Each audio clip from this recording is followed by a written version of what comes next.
안녕하세요. 하원장의 잘자요 구독자 여러분, 서울수면위원회 하영민 원장입니다. 우리 부모님은 맨날 8시에 주무셔서 새벽 3, 4시에 일어나세요 이러시는 분들 많죠. 당연히 이제 우리가 나이가 들고 노화가 일어나면 잠이 줄어드는 것은 맞습니다. 그렇지만 노화에 따라 수면 패턴이 변화가 있는 것은 맞지만 이런 증상들이 있다면 이건 수면 질환의 신호일 수도 있습니다. 오늘은 노인분들의 수면에 대한 이야기를 좀 해볼까 합니다.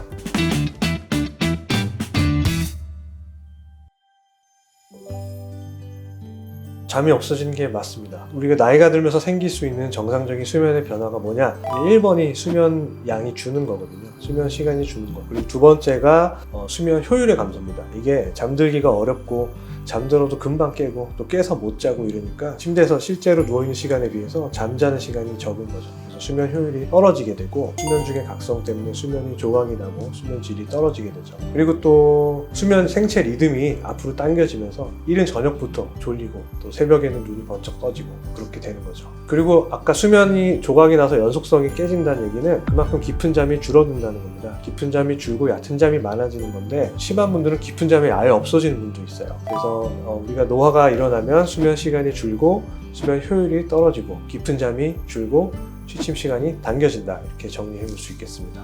유독 어르신들이 초저녁부터 졸려하시고 일찍 깨는 이유는 생체 리듬이 앞으로 당겨졌기 때문인데 이게 왜 당겨지냐, 이거를 생각해 볼 필요가 있습니다. 우리 뇌 속에 빛을 감지해서 생체 리듬을 관장하는 부위가 있는데 그 부위의 신경세포수가 나이가 들수록 줄어듭니다. 그래서 빛이 들어오면 그 뇌에서 그 빛을 인지하고 각성을 시키게 되는데 그 신경세포수가 줄어들면 그 반응이 둔화되는 거죠. 그래서 빛이 들어와도 쉽게 각성이 잘 안 되는 겁니다. 그리고 두 번째는 멜라토닌 분비 양도 줄고 분비 타이밍도 빨라지게 돼요. 그래서 더 이른 시간부터 졸려 하시게 됩니다. 또 세 번째는 이제 연세가 드실수록 사회 활동이 좀 줄기 때문에 아무래도 바깥 활동보다는 실내 활동이 많죠. 그래서 빛에 노출될 기회가 좀 더 적습니다. 활동량도 떨어지고, 게다가 또 어르신들은 백내장이 많잖아요. 그 백내장 있으신 분들은 빛이 잘 도달하지 않게, 망막까지 잘 도달을 하지 않아서 오히려 빛에 대한 반응이 떨어지면서 초저녁에 일찍 졸리게 되면서 리듬이 당겨지는 효과가 많이 나타납니다. 가장 흔한 건 불면증입니다. 그 노인의 수면 패턴 변화도 좀 영향을 미치겠지만 어르신분들은 이제 드시는 약도 굉장히 많습니다. 그래서 그런 약들의 여러 가지 원인들이 복합적으로 작용해서 불면증이 가장 많이 일어나게 되고요. 또 불면증만큼 엄청 많은 게 수면무호흡증입니다. 수면무호흡증은 나이가 들수록 많아집니다.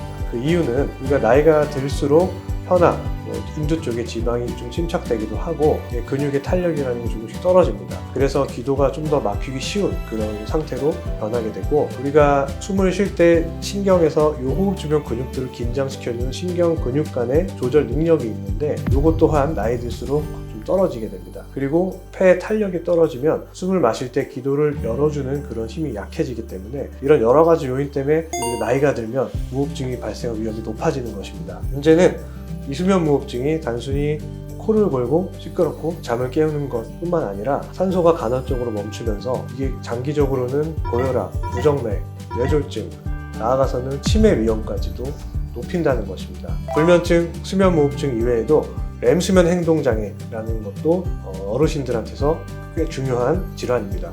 렘 수면 행동장애는 우리가 꿈꾸는 잠에 꿈이 몸의 행동으로 나타나서 어디를 뛰어나가거나 침대에서 떨어지거나 옆 사람 때리거나 벽을 치면서 그런 질환이기 때문에 신체 부상의 위험이 일단 높습니다. 이런 렘 수면 행동장애는 보통 이제 파킨슨병 같은 신경퇴행성 뇌질환의 전구 증상으로 나타나는 경우도 있기 때문에 주의가 좀 필요합니다. 또 하지불안증이나 주기적 사지운동증 같은 경우에도 콩팥에 질환이 있거나 철분 수치가 많이 떨어져 있거나 하는 경우에 잘 올 수가 있고, 이런 질환들은 이제 수면 중에 각성을 많이 유발하면서 수면의 질을 떨어뜨릴 수 있습니다. 만약 부모님께서 앞에서 말한 그런 증상들이 있다거나 코골이가 있다든지 자고 일어났는데 너무 졸려하시거나 피곤해하신다, 특히나 심혈관 질환 병력이 있다라고 하시면 단순히 잠버릇이나 노화로 여기지 마시고 반드시 수면 검사를 받아보셔야 합니다. 어르신들의 수면 문제는 단순히 나이 탓뿐만 아니라 수면무호흡증처럼 진단과 치료가 적극적으로 동반되어야 되는 그런 수면 질환인 경우도 많이 있습니다. 특히 노인분들은 노화로 인한 생리 변화, 그리고 앓고 계신 만성 질환이나 복용하고 있는 약물 때문에 복합적으로 얽혀 있는 경우들이 많습니다. 그래서 가족분들이 원래 나이 드셔서 잘 못 주무셔 이렇게 치부하지 마시고 주변 부모님, 어르신들의 수면 패턴을 꼼꼼하게 파악하고 의심이 될 때 꼭 병원에 내원해서 적절한 진단과 치료를 받으실 수 있도록 도와주시는 것이 필요합니다. 지금까지 서울수면의원의 하영민 원장이었습니다. 잘 자요.